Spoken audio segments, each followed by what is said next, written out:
मोनू एक गरीब किसान था। वो दूसरों के खेतों पर मजदूरी करता था और उससे उसे जो भी मजदूरी मिलती वो उसे घर ले आता था। एक दिन जब वो अपनी टूटी फूटी झोपड़ी में आता है तो देखता है घर के अंदर उसकी दूसरी पत्नी विमला उसके बेटे रिंकू को झाड़ू से मार रही थी। क्यों रे? बोल, करेगा काम या नहीं?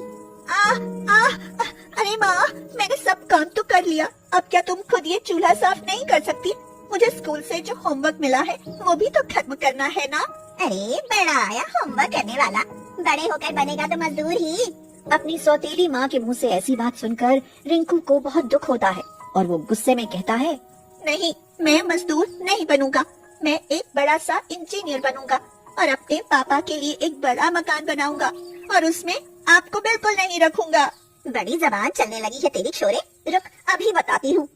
लेकिन तभी पीछे खड़ा मोनू जो ये सब कुछ देख रहा था विमला से जाकर कहता है, बस करो विमला, ये बात तो मैं अच्छे से जानता था कि तुम मेरे बेटे रिंकू को पसंद नहीं करती, मगर तुम उसे मेरी गैर हाजिरी में इस तरह पीटती भी हो, इसका मुझे अंदाजा नहीं था। अरे तो शैतानी करेगा तो पीटूंगी नहीं क्या? ठीक है, अब बस बहुत हो गया। और बेटा रिंकू, तूने खाना खाया? नहीं पापा, माँ ने मुझे सुबह से कुछ खाने को नहीं दिया। क्या? हे भगवान विमला, ये सब क्या है? मैंने तुमसे शादी इसलिए की थी ताकि तुम मेरे बेटे का ध्यान रख सको। अरे तो इसके बदले में मुझे क्या मिलेगा? दिन भर में एक ढेला भी नहीं कमाते हो और चाहते हो कि मैं दिन भर चूल्हे के सामने बैठकर तुम्हारे ये भूखे बेटे को रोटियां खिलाऊं? जाओ जाओ, बड़े आए, मैं तो जा रही हूँ सोने, अपना देख लो आपस में। हाँ। विमला सोने चली जाती है और मोनू ये देखकर बहुत दुखी होता है, लेकिन वो हिम्मत नहीं हारता और अपने बेटे के साथ चूल्हे के पास बैठकर रोटियां सेकने लगता है। बाबा, आप चिंता मत करो, जल्दी ही मैं पढ़ाई करके इंजीनियर बन जाऊंगा और आपके लिए बड़ा घर बनाऊंगा। अरे वाह मेरा बेटा, ये तो बहुत अच्छी बात है। फिर हम घर में कुछ नौकर भी रख लेंगे ताकि हमें ये चूल्हे पर खुद रोटियां न सेकनी पड़े। हाँ ठीक है बाबा। लेकिन तभी बाहर जोर से बिजली कड़कती है। हे भगवान, जिसका डर था वही हुआ। बारिश का मौसम आ गया है, अब फिर से हमें इस झोपड़ी में बारिश का कहर झेलना पड़ेगा।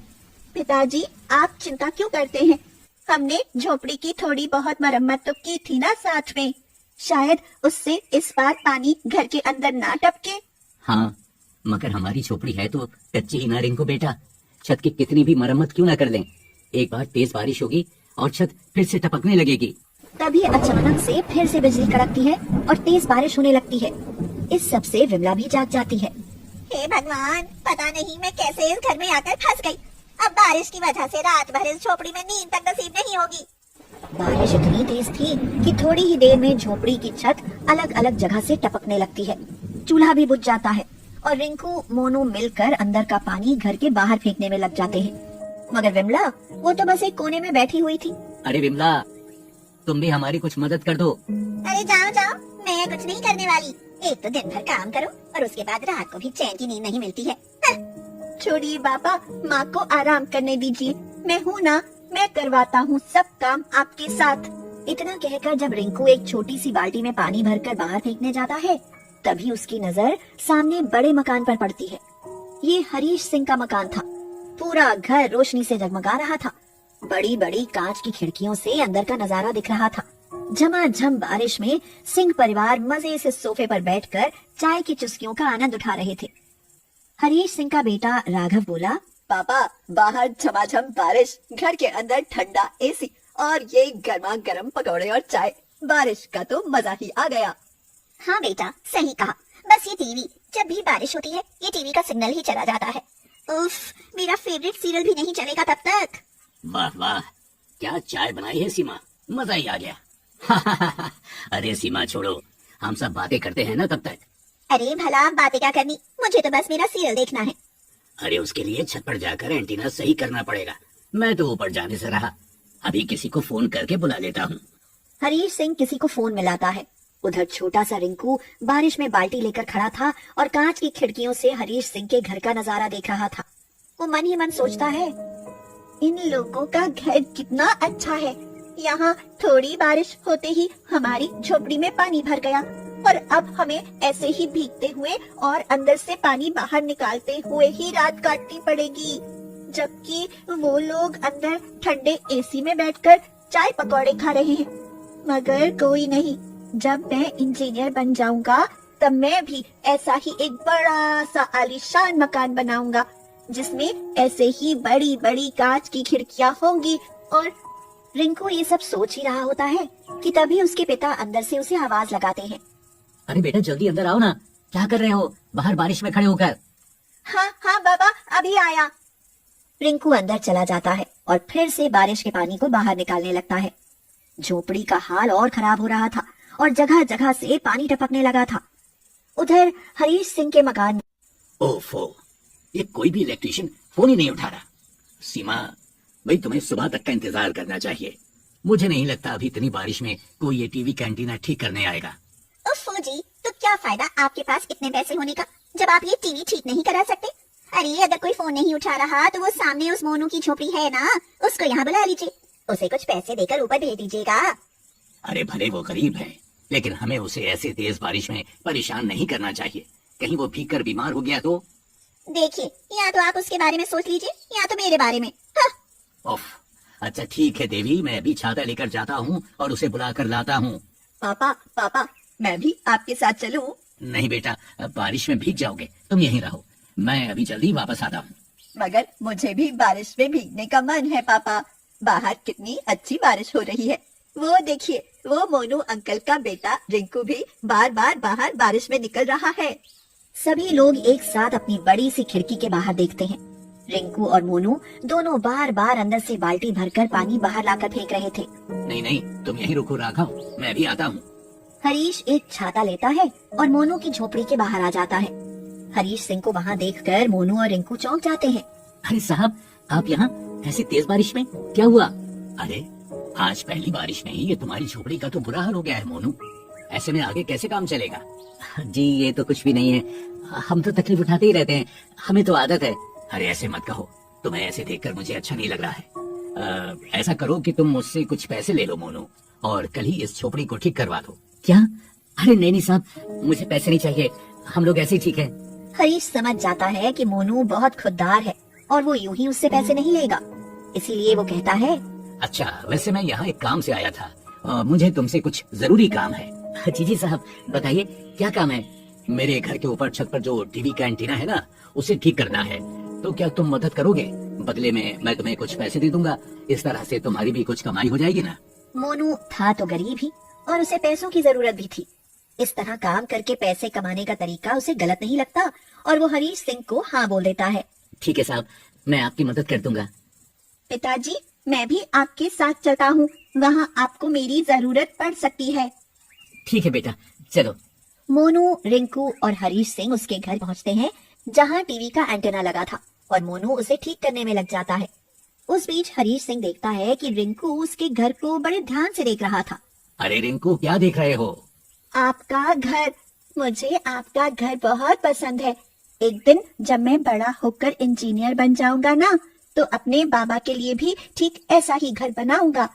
मगर शायद ऐसा करने में कई साल लगेंगे, या शायद ऐसा हो ही ना पाए।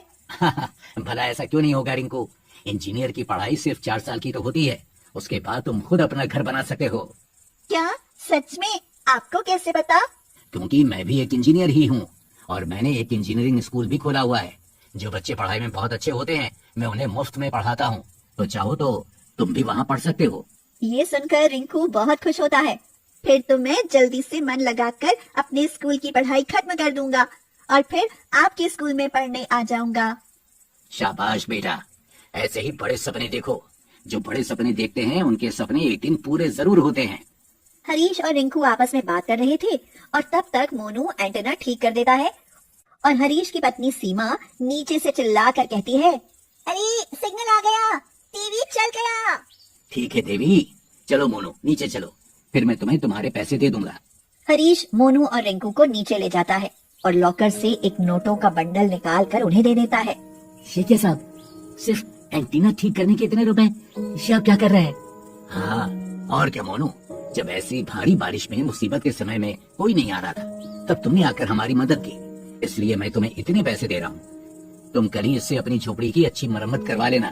मगर मैं इतने पैसे कैसे ले सकता हूँ साहब, ये तो बहुत ज्यादा है, मैंने तो सिर्फ कितना छोटा सा काम किया है। अब मना मत करो मोनू, अगर तुम ऐसी बारिश में झोपड़ी की हालत ठीक नहीं करवाओगे तो तुम्हारा बेटा ऐसे ही ठंड में बारिश में पूरा महीना भीगता रहेगा। वो बीमार भी पड़ सकता है और इस वक्त उसे पढ़ाई करनी चाहिए, ना कि ये बारिश की चिंता। और फिर एक बार ये रिंकू इंजीनियर बन जाए तब मुझे मेरे पैसे लौटा देगा, और क्या। हरीश सिंह की ये बात सुनकर मोनू और रिंकू दोनों बहुत खुश होते हैं और वो पैसे लेकर घर लौट जाते हैं।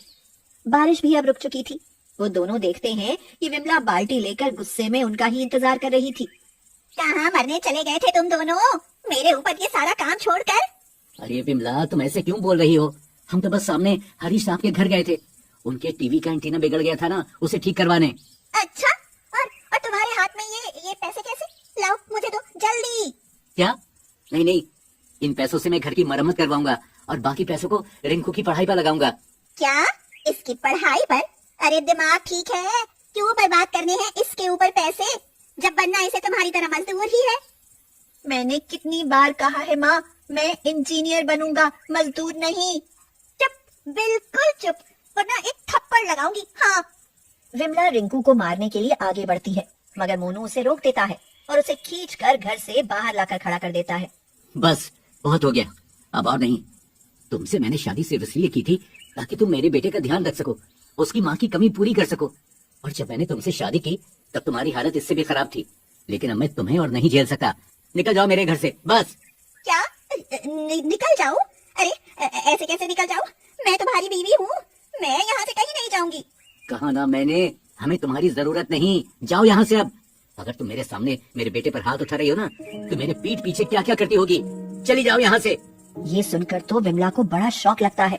उसके पास जाने को कोई और जगह थी ही नहीं, इसीलिए वो मोनू के सामने गिड़गिड़ाने लगती है। नहीं नहीं, मैं कहाँ जाऊंगी, मुझे माफ कर दीजिए, मुझसे बहुत बड़ी गलती हो गई, अब आगे से ऐसा नहीं होगा, बस इस बार मुझे माफ कर दीजिए। हाँ, इस बार। हाँ बाबा, माँ ऐसी बारिश में कहाँ जाएगी, उन्हें माफ कर दीजिए, वो भी हमारे परिवार का हिस्सा ही तो है। और मेरी असली माँ भी होती तो वो भी मुझे मार सकती थी ना। इन्होंने भी मेरे लिए बहुत कुछ किया है, इन्हें घर से मत निकालो। रिंकू के मुंह से ऐसी बात सुनकर अब विमला को अपनी गलती का एहसास होता है। वो उससे भी माफी मांगती है।